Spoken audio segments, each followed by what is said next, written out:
Kami harus menempuh perjalanan yang cukup jauh, melewatin penuh dengan debu, blok kebun sawit yang kita nggak tahu itu blok apa. Tapi ternyata di balik sawit yang cukup rimbun ada satu desa yang memang masih berpenghuni. Sekolah tidak beralasan sepatu, hanya pakai sendal jepit, pakai seragam bawahnya merah, atasnya pramuka.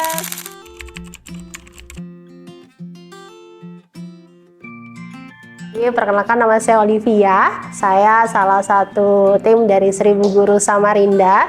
Posisi saya saat ini seorang sekretaris, namun saya menjadi salah satu orang yang mengikuti sejak dari awal terbentuknya 1000 Guru Samarinda di tahun 2015.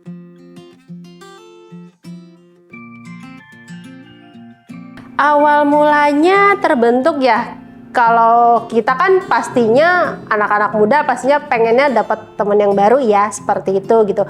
Wah, enak nih kayaknya join komunitas gitu kan, terus ketemu teman-teman yang baru seperti itu gitu. Tapi ketika kita melihat gitu, oh secara nasional kok ada 1000 guru ya, seperti itu gitu. Kemudian punya konsepnya itu fokusnya adalah ke pendidikan pedalaman Kalimantan Timur gitu.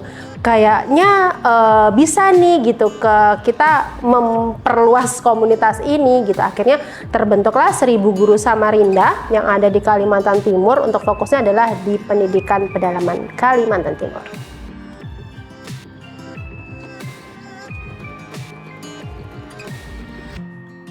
Kalau motivasinya sendiri sih secara pribadi ya gitu. Kalau secara pribadi sih lebih ke, kalau saya secara pribadi mungkin bisa jadi ini hal yang sama dirasakan sama anak-anak muda yang sekarang gitu. Kita pengen menjadi seseorang yang lebih aware gitu terhadap kondisi di lingkungan sekitar kita. Kemudian bagaimana sih sebenarnya kita menjadi orang biasa, menjadi pemuda biasa tanpa memiliki background apapun yang hebat di luar sana, tapi bisa berdampak dengan baik nih untuk salah satu adalah pendidikan, seperti itu gitu. Itulah sebenarnya yang kita pengen ngumpulin anak-anak muda yang mungkin memiliki perasaan dan memiliki motivasi yang sama gitu. Tapi kalau untuk dari komunitasnya sendiri, 1000 Guru sendiri gitu, kita pengen memperlihatkan di luar sana bahwa Kalimantan Timur masih memiliki sekolah-sekolah di pedalaman yang mungkin masih merasakan yang namanya diskriminasi fasilitas, seperti itu.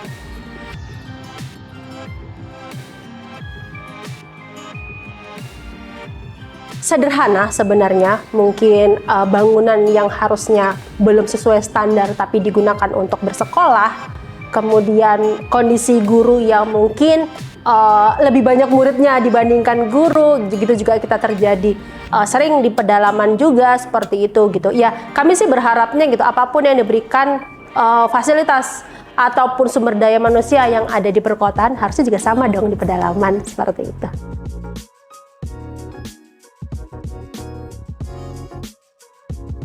Oke, kalau program unggulan sendiri namanya adalah Traveling and Teaching. Mungkin kita bahasa Indonesia kan jalan-jalan sambil mengajar gitu. Kok jalan-jalan sih gitu? Berawal dari kata nama 1000 guru, mungkin orang-orang awam berpikirnya, wah gurunya ada 1000 nih gitu. Dimana guru-guru dikumpulin gitu kan di dalam satu komunitas gitu. Enggak, karena kita berpikirnya adalah 1000 guru itu semua orang bisa menjadi guru. Saya bukan dari pendidik, saya bisa menjadi seorang guru gitu. Bisa, siapapun bisa menjadi guru. Karena kenapa? Kita itu bisa menjadi guru bagi orang di sekitar kita gitu. Itulah terkumpul.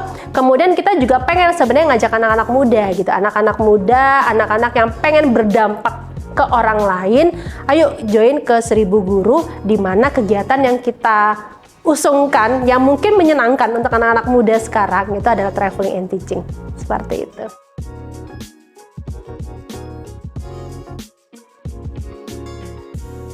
Kalau responnya mungkin dua kategori ya gitu. Mungkin respon dari si volunteer ya gitu. Karena kenapa 1000 Guru Samarinda ini kan volunteering ya gitu.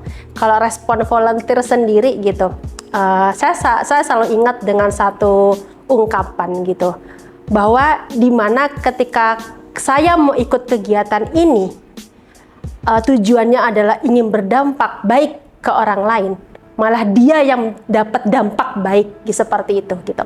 Ada juga yang mengatakan bahwa saya ingin jalan-jalan, ingin menyembuhkan rasa yang mungkin saat ini sedang di titik terendah ya, seperti kita nggak pernah tahu gitu.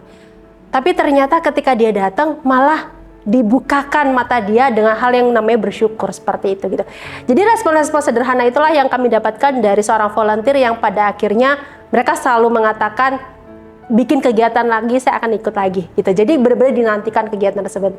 Kalau respon dari yang didatengin, waduh, kalau desa, anak-anak, kemudian guru gitu, mereka selalu mengatakan terima kasih sudah mengajarkan hal-hal yang baru untuk anak-anak kami, walaupun hanya sebatas profesi, hanya sebatas perkenalan organ tubuh gitu. Mungkin itu menjadi hal yang baru buat mereka. Dan yang awalnya anak-anaknya mungkin ada yang pemalu, dengan cara metode yang itu bisa menjadi hal yang baru juga untuk guru-guru sana, anak-anak kita akhirnya bisa mengeluarkan ide-ide dan bisa mengeluarkan bakat-bakatnya mereka, seperti itu. Jadi kami kan kalau kegiatan selalu mengusung fun learning ya, di mana kita tidak membedakan siapapun, di mana kita mencoba merangkul anak-anak tersebut untuk bergerak aktif gitu. Karena kenapa biasanya SD itu adalah sekolah dasar atau awalan kita bisa membuat anak itu percaya diri gitu. Jadi itulah respon-respon yang kita dapatkan selama bikin kegiatan.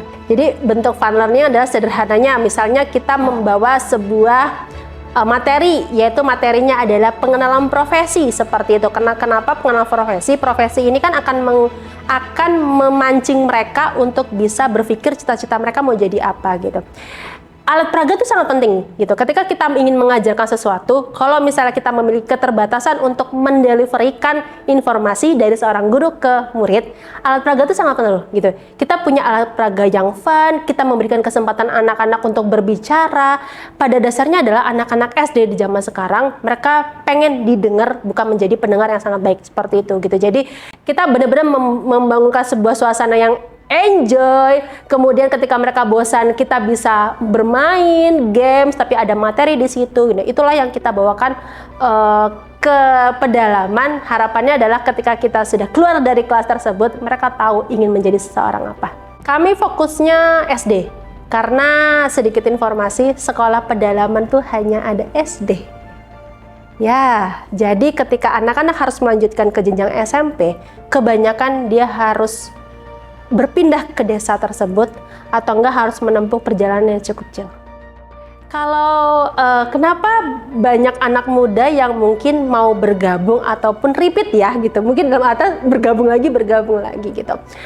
Kalau saya melihat gitu, anak sekarang, pemuda sekarang itu kan mungkin semua orang bisa berpergian, traveling kemanapun, semua orang pasti bisa seperti itu gitu. Tapi anak-anak sekarang itu tuh banyak yang bermindsetnya adalah saya pengen banget deh sebenarnya ngebantu orang, tapi saya nggak hebat nih, saya nggak kaya, saya bukan seorang pejabat, saya bukan seorang profesor, gimana caranya gitu. Nah, dengan pemuda-pemuda yang memiliki pemikiran seperti itulah gitu, yang pada akhirnya coba nih kita kenalkan gitu sama 1000 guru, coba kita perkenalkan dengan kegiatan-kegiatannya yang memang awal mulanya dia adalah hobi banget traveling. Ketika melihat, wah ada hal baru nih, kita bertemu dengan anak-anak, bertemu dengan warga desa, bisa travelingnya sekitaran seperti itu gitu. Itulah yang membuat mereka pada akhirnya mau bergabung, dan ketika gabung mereka selalu bilang, saya nantikan kembali ke program selanjutnya gitu.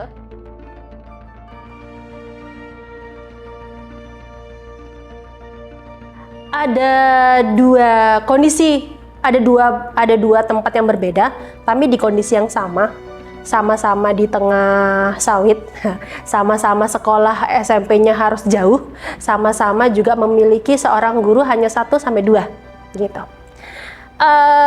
Di mana ini pasti masih berada di kabupaten di Kalimantan Timur. Kami harus menempuh perjalanan yang cukup jauh ke arah sana.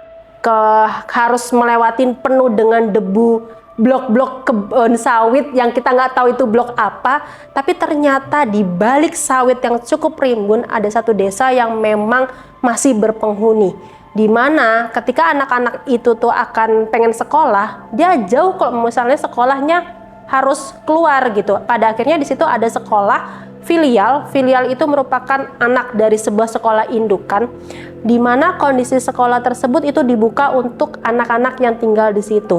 Karena kenapa? Balik lagi, semua anak harus bisa mendapatkan pendidikan yang sangat baik.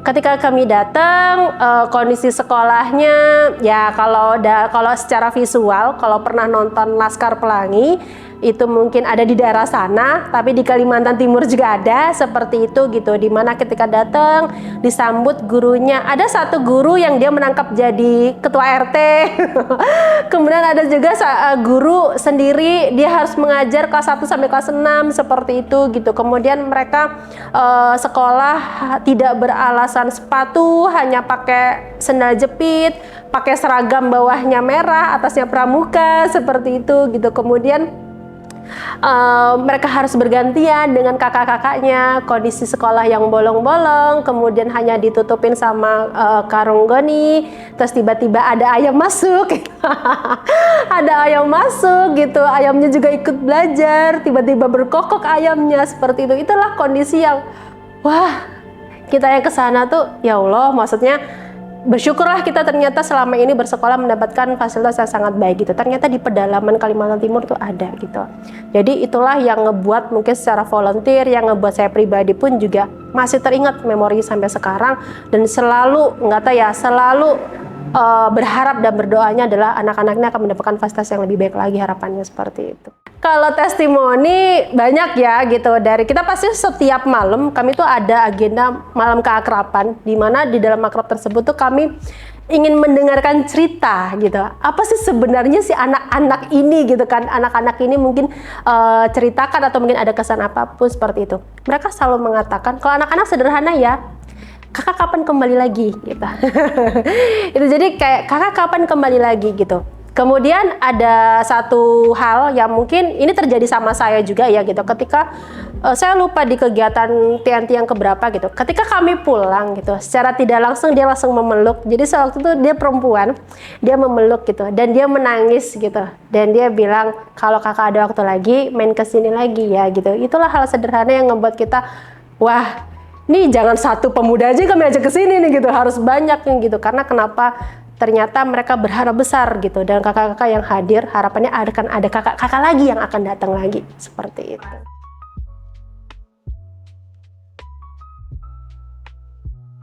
Oke, Seribu Guru Samarinda sendiri, kami tidak bisa bergerak sendiri. Kami juga tidak bisa berjalan sendiri, apalagi sasaran kami adalah pendidikan pendalaman. Kerjasama, kami udah banyak sekali menjalin kerjasama dari 2015 sampai 2024 sampai sekarang, banyak sekali suatu komunitas, lembaga ataupun yang mau bekerja sama. Kerjasama dalam bentuk apa? Sederhana gitu. Apa yang ingin dikolaborasikan?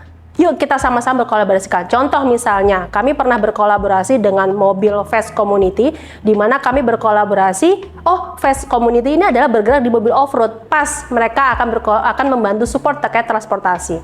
Mungkin ada juga yang, saya pengusaha kue nih, bisa nggak gitu, kira-kira kami pengen support seperti itu. Kami akan dengan senang hati akan membawakan kue-kue dari tangan ownernya itu yang mungkin dibuat dengan cinta ya gitu. Kita kasihkan ke anak-anak ke pedalaman. Atau mungkin juga ada beberapa company gitu, kadang mereka itu kan punya CSR atau segala macam gitu, ingin memberikan cerita yang baik ke karyawannya. Kami terbuka yang seperti itu gitu. Jadi semakin banyak yang ingin berkolaborasi, semakin banyak anak-anak muda ataupun siapapun yang ingin bergerak untuk pendidikan ini, kami malah akan senang seperti itu. Jadi kita terbuka untuk siapapun asalkan untuk hal yang baik gitu.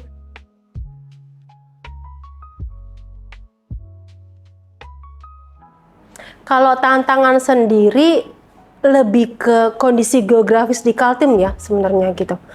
Jadi mungkin kalau planning, banyak sekali planning gitu yang memang pengen dijangkau sama komunitas sendiri.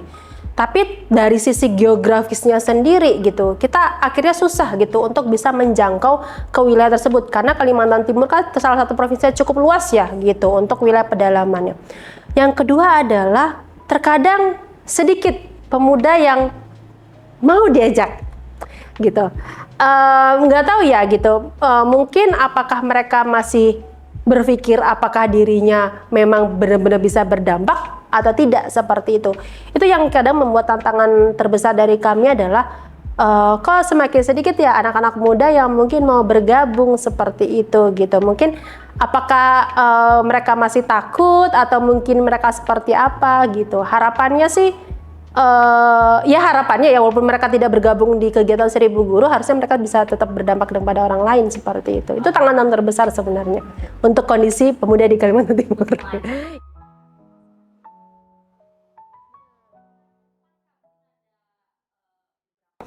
Kalau planning, kalau harapannya sih ya mungkin sekalian ya, kurang lebih kan kita bakal nutup 2024 ya seperti itu gitu. Pasti harapan terbesarnya di tahun 2025 akan semakin banyak lagi sekolah-sekolah pedalaman yang bisa kami samperin, akan semakin banyak lagi anak-anak muda yang semakin aware, apalagi yang memang mereka penggiat pendidikan. Jadi mungkin saat ini kami bisa berhasil invite sekitar 400 sampai 500 pemuda. Ya harapannya di tahun depan kami bisa meningkat lagi, mungkin bisa sampai 1000 ya, seperti itu gitu. Dan semakin banyak lagi sekolah-sekolah yang kami datangi. Hal sederhana itu sih sebenarnya yang bisa kami harapkan, dan semoga aja semakin banyak pemangku kebijakan dan semakin banyak orang-orang hebat di luar sana yang mungkin bisa sama-sama fokusnya adalah ke pendidikan pedalaman.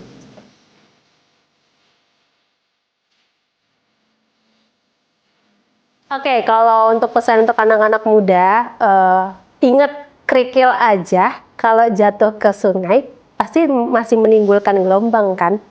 Kita sebagai orang biasa, bukan dari kalangan hebat, kita mungkin menjadi anak pemuda yang apa adanya, itu juga bisa kok berdampak ke orang lain gitu. Jadi jangan sampai takut apakah kita bisa bermanfaat orang lain atau tidak.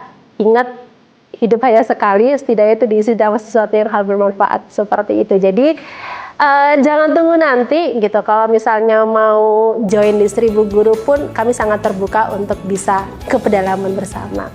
Kalau untuk pesannya sendiri, untuk seluruh guru-guru yang ada di pedalaman, untuk seluruh guru-guru yang ada di Kalimantan Timur, terima kasih banyak. Mungkin kata terima kasih ini tidak cukup untuk membayar semua hal yang sudah kalian lakukan. Terima kasih sudah hebat, terima kasih sudah berjuang untuk anak-anak pedalaman, karena tanpa hadirnya kalian, mereka mungkin saat ini hanya bisa fokus membantu orang tuanya atau berkebun seperti itu, tanpa mereka bisa mengenal sebuah angka maupun huruf. Tapi dengan hadirnya Bapak dan Ibu guru yang ada di pedalaman di Kalimantan Timur, itu adalah suatu hal yang menjadi sebuah keajaiban untuk anak-anak yang di pedalaman. Terima kasih, jangan pernah lelah. Saya yakin apapun yang kalian lakukan itu pasti akan ada dampak dan hadiah yang terbesar yang mungkin itu sudah disiapkan oleh Sang Pencipta untuk kamu guru yang ada di pedalaman Kalimantan Timur. Minum lagi ya kayaknya. Oke, selamat Hari Guru untuk seluruh guru yang ada di Kalimantan Timur. Sukses, semakin jaya, dan terus semakin meroket. Semoga semakin banyak anak-anak hebat hasil didikan dari Bapak dan Ibu semua. Terima kasih, selamat Hari Guru. Oke, buat seluruh anak muda, nggak cuma pemuda ya, mau pelajar, mau mahasiswa, mau pekerja atau apapun, kalau mau tahu lebih banyak terkait kegiatan 1000 Guru Samarinda, jangan lupa kepoin Instagram kami di @1000_guru_samarinda, di mana banyak sekali informasi terkait program maupun kegiatan-kegiatan di sebelumnya itu bisa dilihat. Dan kami juga terbuka untuk siapapun ketika ingin berkolaborasi dengan kami. Jangan lupa juga silakan hubungi narah hubung yang ada di Instagram kami. Kami tunggu kolaborasi indah dari kamu. Terima kasih.